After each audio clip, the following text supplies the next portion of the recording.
This is a program I wrote in MIPS assembly.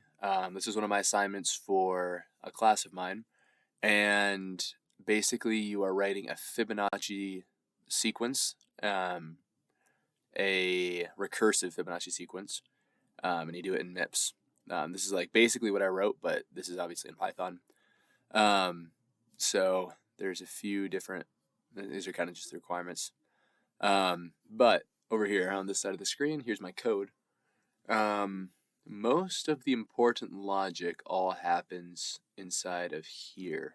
This is the fib label right here, and all this is taking care of the recursion. These are our base cases, and I guess I'll just show how it works. So I compile it and I run it. Please enter how many Fibonacci numbers you would like. Let's just give it 1. So the first number in the Fibonacci sequence is 0. Let's try it again. Let's give it 2.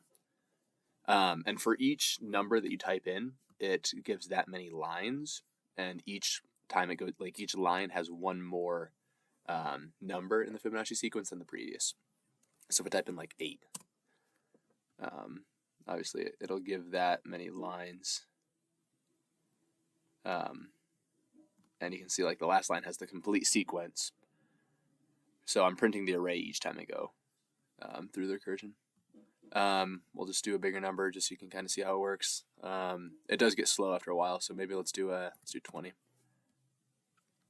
And as it's running, the main challenge with this program is you had to store some information from the registers onto your stack, because each time you go through the recursion, you'll overwrite those values.